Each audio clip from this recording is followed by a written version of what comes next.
Aujourd'hui, nous vous proposons un plat chaud, la papillote de saumon au four et sa julienne de légumes. Vous savez, le saumon est souvent présenté comme un aliment bon pour la santé et qui aide à maigrir. Alors, qu'est-ce que ça veut dire? On va faire le point dans quelques instants avec Alexandra Habitant sur les avantages du saumon et surtout, nous allons apprendre à le déguster. On regarde ensemble la recette Ma sœur d'Alexandra et on en parle après.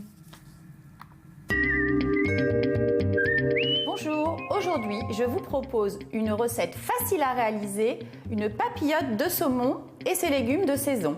Pour cela, il nous faut du saumon, des courgettes, des carottes, des tomates cerises et du basilic, un peu d'huile d'olive et du pesto. On commence par découper les légumes en julienne. Vous pouvez le faire à la main ou avec un épluche légumes adapté. Je vais maintenant préparer les papillotes. J'ai choisi du papier sulfurisé car le papier d'aluminium est à bannir lors des cuissons.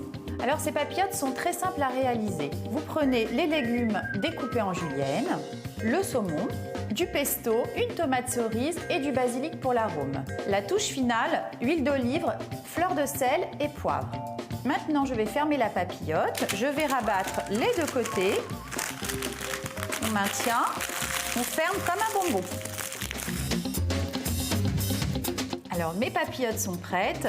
Je vais maintenant les enfourner dans un four préchauffé à 180 degrés pour une durée d'environ 20 à 30 minutes. Tout dépend si vous aimez le saumon rosé ou bien cuit. La cuisson est terminée. Nos papillotes sont prêtes à être dressées. Pour accompagner cette papillote de poisson, je vous conseille un riz sauvage pour changer du riz basmati. Un dernier filet d'huile d'olive. On rectifie l'assaisonnement. C'est prêt. Vous n'avez plus qu'à déguster.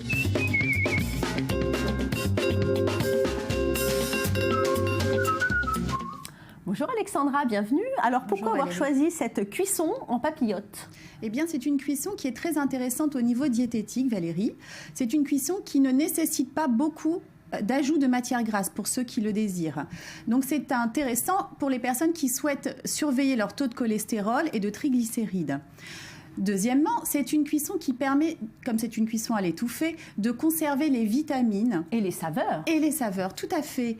Les saveurs, les vitamines, les oligo-éléments, car la cuisson est très rapide. Donc la vitamine C est moins détruite dans ce type de cuisson que dans une autre cuisson au four. Alors on l'a vu dans votre recette, vous avez choisi du papier sulfurisé et nous on a tendance à utiliser du papier aluminium. Justement, c'était une autre raison diététique, car le papier aluminium est très dangereux pour la santé quand il s'agit de le poser à même l'aliment. Si on utilise une pomme de terre ou un fruit avec une peau, là c'est moins dangereux parce qu'il n'y a pas de transfert. L'aluminium est risqué car beaucoup d'études ont prouvé qu'il augmentait les symptômes de la maladie d'Alzheimer, qu'il pouvait entraîner une déminéralisation des os et qui était très très dangereux pour les cellules cérébrales. Donc c'est vraiment une cuisson à éviter et d'autant plus si on désire ajouter du jus de citron parce que le transfert est encore plus important. Bon, combien de fois par semaine on peut consommer du saumon? Parce qu'on dit que c'est un poisson qui est gras.